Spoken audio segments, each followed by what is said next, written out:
Ramadhani sio kuacha kula na kunywa.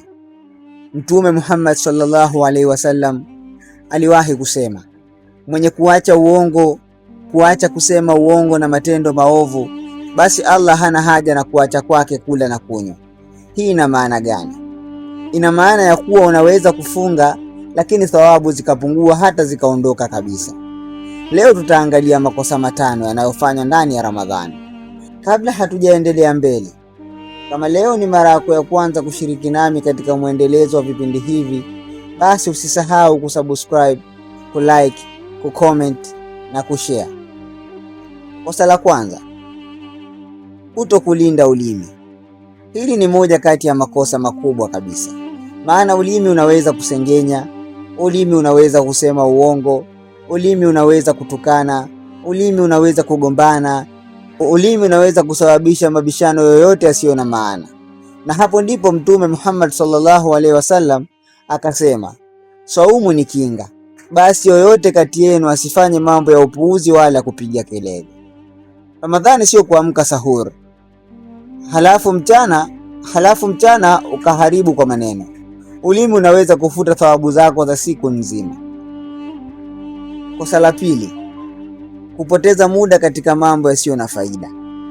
Watu wengi Ramadhani wanakesha wakitizama series, wanakesha wakiwa TikTok, wanatumia simu kwa masaa zaidi ya 6, wanalala mchana mzima kwa kisingizio cha swaumu.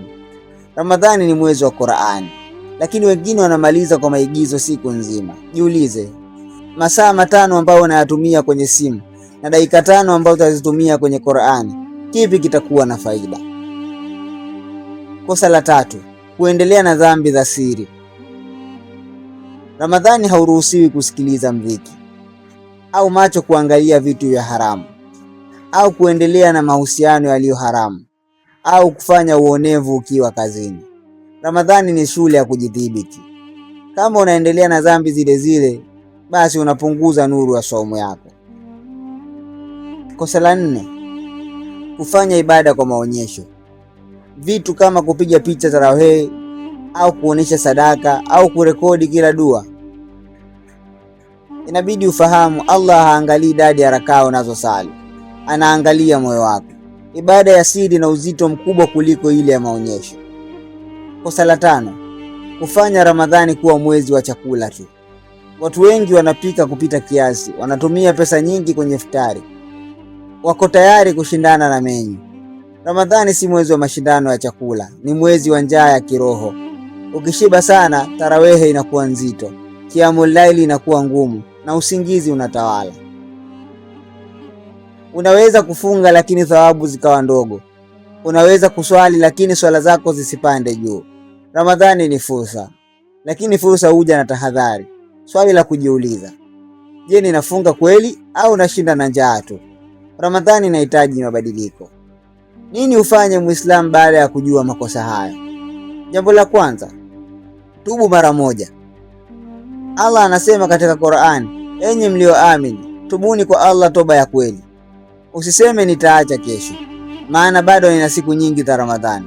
Ramadhani haihakikishiwi kurudi. Toba ya haraka inaleta rehema ya haraka. Hatua ya kwanza, omba msamaha leo. Lia mbele ya Allah hata kwa dakika 2 kwa dhati. Namba 2, rekebisha siku zilizobaki. Huwezi kubadilisha siku zilizopita, lakini unaweza kubadilisha siku zilizosalia. Fanya mambo rahisi. Tumia hata dakika 20 kwa Qur'ani kila siku. Sali rakaa 2 za qiyamul laili kila siku. Toa sadaka hata kidogo. Epuka mazungumzo yasiyo na faida. Ramadhani haimaliziki mpaka siku ya mwisho. Namba 3, badilisha mazingira yako. Kama simu ndio tatizo, punguza matumizi ya simu. Kama shida ni apps, punguza apps zinazokupotezea muda. Kama marafiki ndio tatizo, jitenge kidogo. Kaa na watu wa ibada zaidi. Badilisha mazingira, unaweza kukuvuta juu au chini. Namba 4, omba Allah akusaidie. Allah amesema katika surati Al-Baqara, niko karibu, najibu dua ya kila muombaji anaponiomba. Kwa hiyo hapo muombe Allah akusaidie kuacha dhambi. Muombe Allah akulinde na saumu. Muombe Allah akusaidie Ramadhani hii iwe ya mabadiliko. Mtu hawezi kubadilika kwa nguvu zake pekee, anabadilika kwa msaada wa Allah. Fanya Ramadhani hii iwe mwanzo, si mwisho. Ramadhani ni mafunzo. Kama unaweza kuacha kula masaa 14, kuacha kunywa, kuacha matamanio, ina maana unaweza kuacha dhambi hata baada ya Ramadhani. Ramadhani ikimalizika, usirudie tena tabia ile ile. Usihuzunike kwa makosa yaliyopita. Huzuni nzuri ni ile inayokupeleka kwenye mabadiliko. Leo unaweza kuwa mtu mwenye makosa, lakini kesho unaweza kuwa mtu mwenye toba, mtu mwenye nuru na mtu mwenye thawabu. Swali si umefanya makosa mara ngapi. Swali ni utaamua nini kuanzia leo. Kama leo ni mara yako ya kwanza kushiriki nami katika muendelezo wa vipindi hivi, basi usisahau kusubscribe, kulike, kucomment na kushare. Mpaka wakati mwingine.